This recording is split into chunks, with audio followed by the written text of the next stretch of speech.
Well, let's turn now to some other world news. And at least 4 people have been killed, 42 others injured in an explosion in the southern Philippines. It happened in a university gymnasium in Marawi City, where students were attending a Christian gathering. The largely Muslim region has seen fighting in recent years between the military and armed groups there linked to ISIL. Well, let's speak to Barnaby. He joins us now from the capital, Manila. Barnaby, it feels like things have been quiet for a little while now in Mindanao. What's triggered this?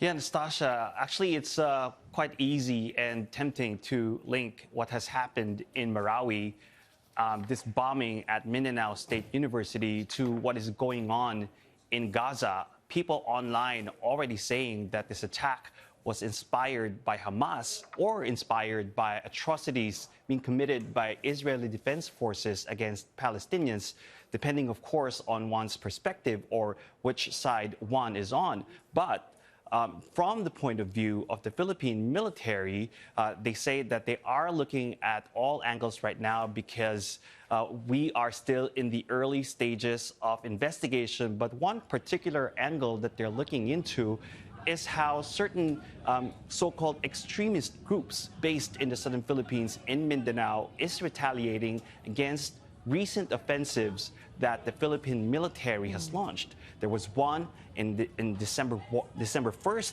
just a couple of days ago, against this group called Dawla Islamiyah.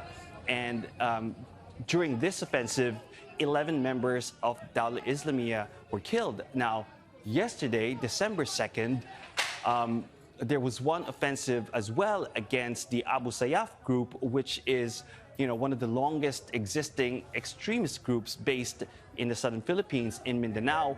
And during that offensive, one of the leaders of Abu Sayyaf was killed. And this is according to the Philippine military. And so this is one angle that they are really looking into right now.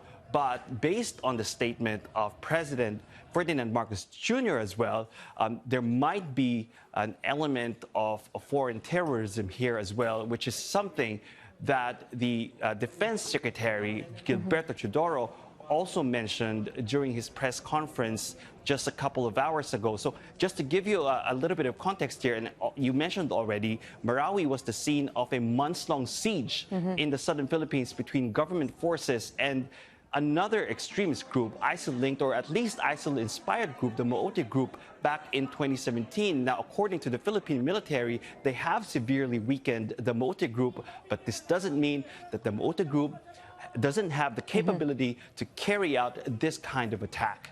Barnaby, just briefly, as you say, this has always been a very difficult area for the government to exert authority. I understand it is now meant to be in some kind of transition process for autonomy? That's right.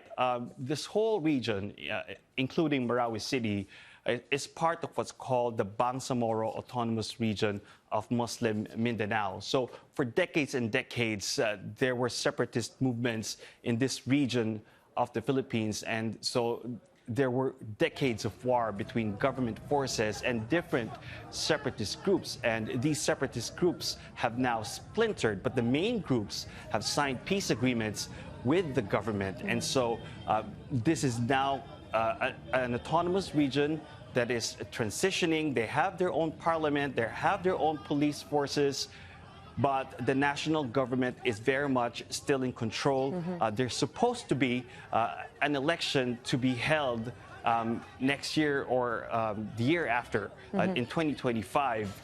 And so this very much in transition and still very much in a very volatile state. A fragile time there in Mindanao. Barnaby with the latest for us from the Philippine capital. Thank you, Barnaby.